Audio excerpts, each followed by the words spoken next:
And now we write a very important equation which indicates aggregate demand function. So let me first give you this note. Aggregate demand, that is AD, is basically the total planned expenditure, and we will make this equation as AD equals to C plus I. Now let me explain this equation to you first of all. AD stands for aggregate demand, and the aggregate demand comes from both the sectors, that is the household sector and the business sector. So what do you think will be the spending of the household? All the consumables, right? All the consumption goods, food, clothing and other items of consumption, that will be the expenditure which is planned by the household. But generally the expenditure which is made apart from the consumption is towards the capital goods. For example, if you purchase an equipment like television, refrigerator, washing machine, these are investment goods. These are not consumed. They eventually get depreciated over the life. Basically, to make it simple, in accounting terms, what you generally understand, I would say expenditures can be of two types, right? Revenue expenditure and capital expenditure. So the revenue expenditure is what we call as consumption expenditure, and the capital expenditure is what we call as investment expenditure. So revenue expenditure plus capital expenditure taken together will be considered as the aggregate demand. Aggregate demand will be from both the sectors, right? The household sector as well as the firms or business sector. Why from both the sides? Because even business sectors would want equipments, machineries, buildings for carrying out the production of goods and services that they are involved into. So let us define these variables over here. The variables used in this equation, AD indicates aggregate demand, that is the total planned expenditure. C is the aggregate demand of consumer goods, and I is the aggregate demand for investment goods. Let us move ahead and now write one particular factor, that is consumption function. It expresses the functional relationship between aggregate consumption expenditure and aggregate disposable income. When disposable income decreases, consumption expenditures of households will exceed their disposable income, and household will dissave, that is they either borrow money or draw money from their past savings to purchase consumption goods. If the disposable income increases, consumers will increase their planned expenditures and current consumption expenditure rise, but only by less than the increase in income. Let me explain this point. See, the consumption function, the variable C over there, very important. This consumption function is definitely dependent upon the income of the household, because if the household is not earning income, how will they spend money? So let us do one thing. Let us try to understand that there will be a certain level of expenditure which is required as a minimal level of expenditure. Now whether you earn income or not, for your survival that much expenditure is needed. So what will happen if you are not having sufficient income? You still have to survive, right? You cannot stop eating. You will eat. You will wear clothes. You cannot avoid your basic necessities. Just because you don't have income, you will end up making one thing that is called dis-saving. Dis-saving is opposite of saving. So when you have surplus money, you save. When you have shortage of income, you dis-save. Dis-save can itself have two different meanings. Either the past surplus savings that you have made, you start drawing money out of that, and if you don't even have it, you borrow from someone else, and later on when you have some surplus income, you will pay back. You know, when you have surplus money, you will give back the money to the person from whom you have borrowed today. So if you are utilizing your existing savings or you are borrowing money from somebody else, Both are indications of dis-saving, and when you have surplus income, you will end up saving. So when we talk about consumption function, it is basically a mathematical equation. It is an equation of a straight line. You know one thing, mathematically, I'm sure I don't have to explain you this. I'm sure all of you have learnt one thing. The general equation of a straight line, the standard form of an equation of straight line, do you know what it is? It is y equals to a plus b into x. Tell me, am I right? A little bit of mathematics even I know. Y equals to a plus b into x. This is the standard form of equation of a straight line. Now, how do you interpret this standard form of equation?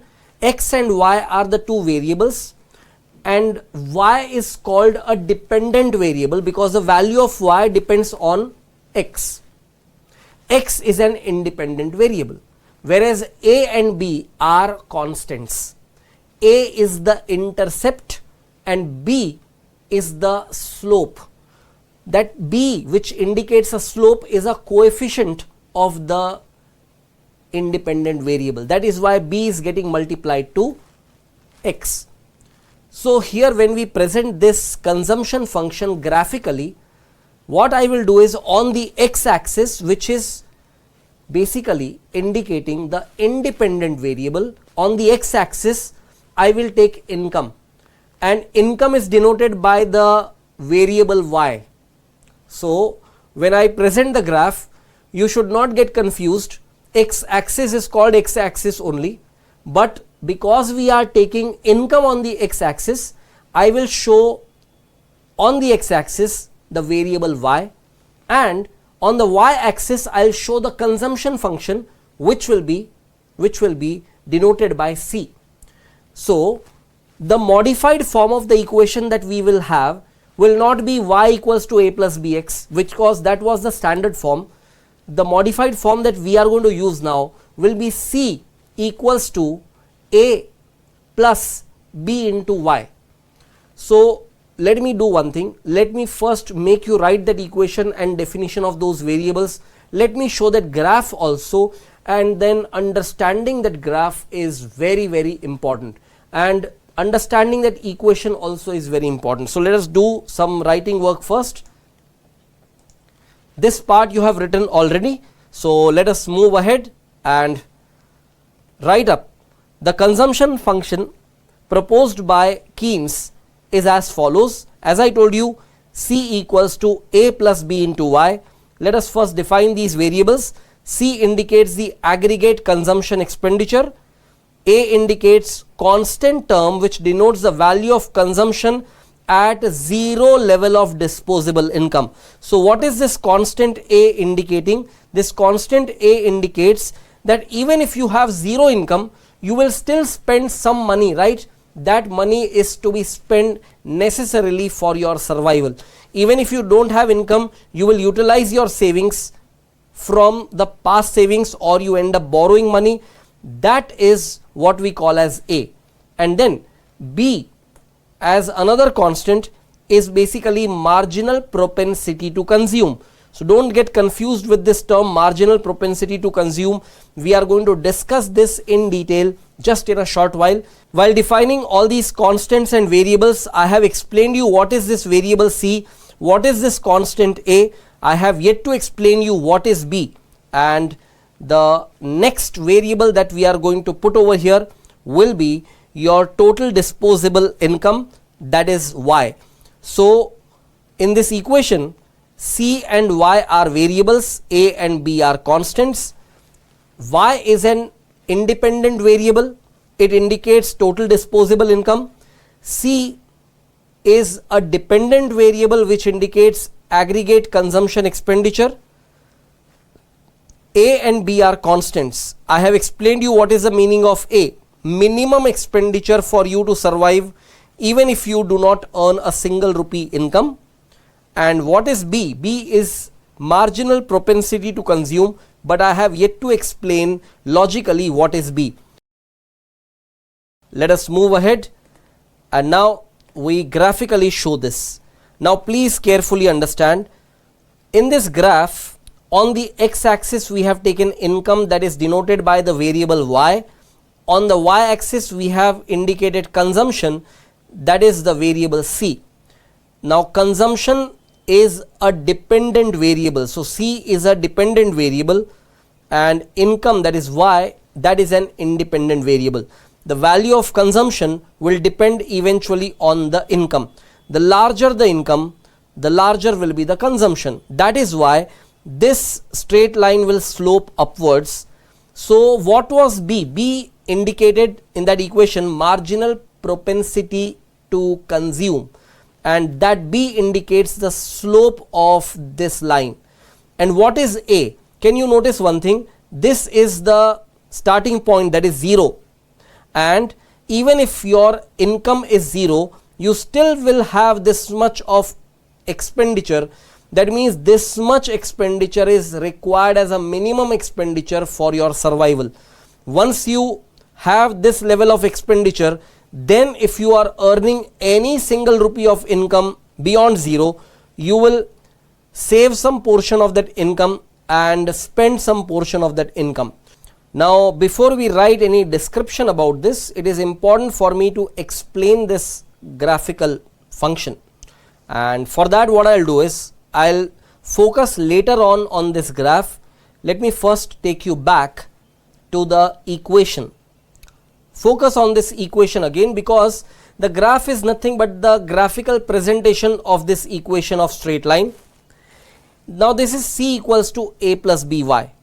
So let us do one thing. Let us keep our calculators ready, and I am going to show you some calculations on the calculator over here. So please along with me, you also keep your calculators ready. Oh yeah, my calculator is working definitely, so yours also should work. So some people might be wondering that, sir, what is the use of calculator in economics class? Chapter 1 of your study material, that is national income and Keynesian theory, it is filled up with lots and lots of calculative examples. So mere theory understanding will not do, you will have to understand things by calculation. So let us take example. Assume that on a minimum basis, for you to survive, you need to spend rupees 500 rupees every day. So your daily expenditure, whether you earn anything or not, you will have to spend 500 for your survival. So as per this equation, 500 is the value of A, which is a constant term. Now if you earn any income, what will happen? You are definitely going to save some portion of that income and spend some portion of that income. In other words, whatever income you earn, you are not going to fully spend it. If someone starts fully spending all their income, not a single rupee saved, because they are of the philosophy that there is no guarantee whether I will survive tomorrow or not. So let me consume everything and not bother about tomorrow. Tomorrow if I get up, I will worry about tomorrow itself.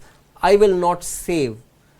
Now this is basically irrational behavior according to Keynes, and to such irrational thinking people, Keynesian theory does not apply. So if anyone among you is of that philosophy, then Keynes has already mentioned that his theory won't be applicable on you people. So you have to understand Keynesian theory with the understanding that we should conserve something for future. Why?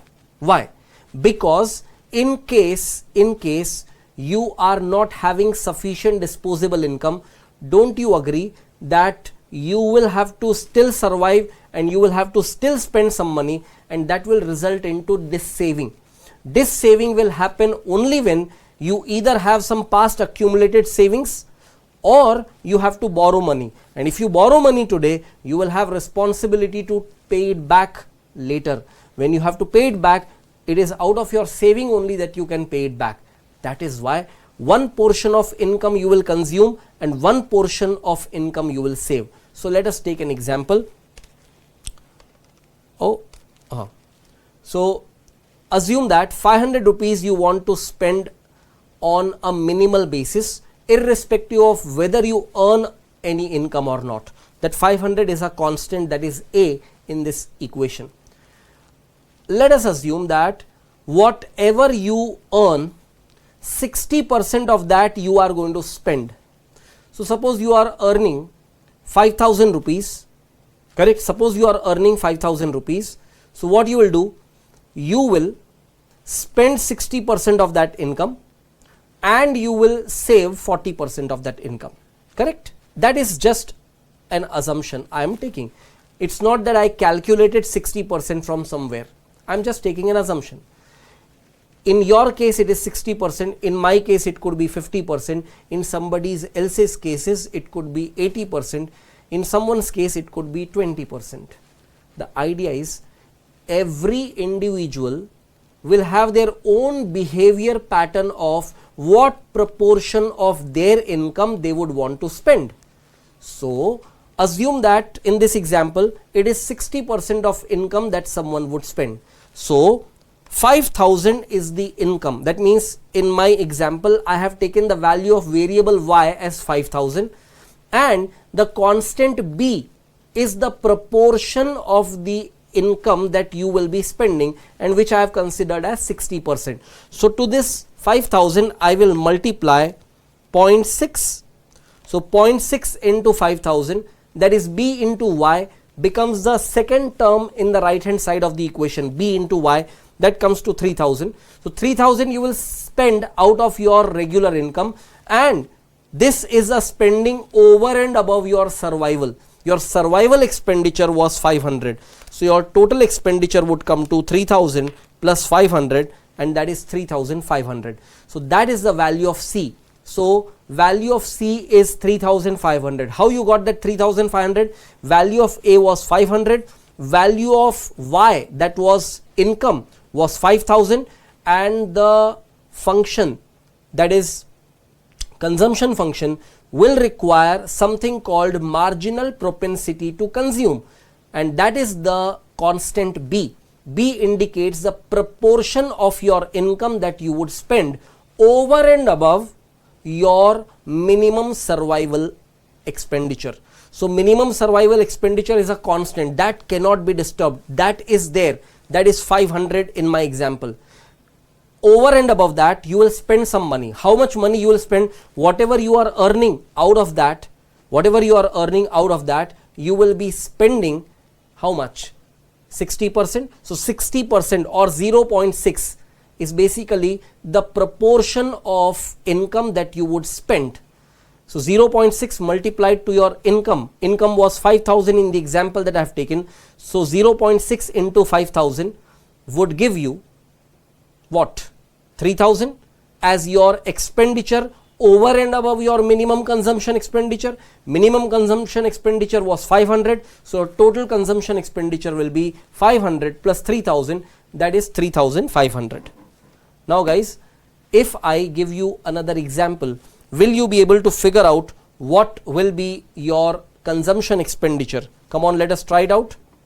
Assume in this next example that your minimum consumption expenditure is 600. Minimum consumption expenditure is 600. You have tendency of spending 70% of your income, and your income is 8,000. Can you calculate and tell me what will be your total consumption?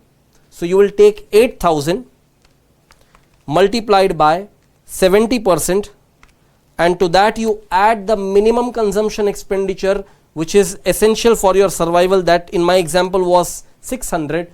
So 600 plus 70% of 8,000 will make it 6,200. I am sure what I am getting on my calculator, you would have obtained the same on your calculator as well. So I told you earlier that I will be taking some time to explain you the meaning of that constant B. Now you have easily understood what is the meaning of that B. B is the proportion of the income that you are ready to spend over and above your minimum consumption expenditure, which was a constant term, that was A. So guys, you just tell me one thing, are you people clear with this whole point of understanding that how is consumption function dependent upon the income? And now if you observe the same thing graphically, let me take you back to the graph, and in the graph let me explain this point once again. In my original example where I took minimum consumption expenditure as 500, that was basically A. 500 was A. Now even at zero income you will still spend 500. Now as and when your income increases, there will be a certain point where your income goes to say 5,000, and suppose 60% of your income you are spending. So over and above your minimum consumption expenditure, you will be spending 60% of 5,000, that is this portion, that is 3,000. 60% of 5,000 is 3,000. So this portion is 3,000, this portion is 500. So total consumption becomes 3,500. When you are earning income of 5,000, you are spending 3,500. That is the point of understanding over here. So please be clear with all the constants and variables used in this equation as well as in this graph. I am sure you have written this graph also. So time for us to move ahead and now write something about this. The Keynesian assumption is that consumption increases with an increase in disposable income, but that the increase in consumption will be less than the increase in disposable income, that is 0 is less than B, or you can say B is greater than 0 but B is less than 1. You know what is this paragraph trying to explain you over here? B is the proportion of income that you are going to spend, right? That proportion cannot be 0, means if that proportion is 0 means you will not spend a single rupee beyond your minimum consumption expenditure. You cannot do that. See, you all have so much of expenditure made on you yourself. Look at yourself. Other than your basic necessities, each one of you check yourself, check your pockets. Are you not carrying a mobile phone with yourself? That mobile phone was never required for your survival. So don't be in that assumption that mobile phone is needed for survival. No, it is not needed for survival. If you are having a mobile phone means you have spent something beyond your survival, and that indicates that Keynesian theory goes correct, that your portion of income that you are spending over and above the minimum consumption expenditure, it cannot be 0, it has to be greater than 0, it cannot be even 1. 1 means 100%. 100% means you are spending all money. If you spend all money, you will not be able to save anything. So the constant value B must be greater than 0 and it has to be less than 1. So it will be greater than 0 and less than 1. That is a very, very important factor over here, and that B is also termed as marginal propensity to consume. So propensity to consume means how much you are willing to consume out of the income that you have earned, and marginal word indicates that every additional rupee that you earn, if that ratio B is 60%, on every 1 rupee that you earn extra, if that income is a marginal income, you are going to spend 60% of that. That is what we call as marginal propensity to consume, and it is indicated by this ratio, and that is indicated by this constant B.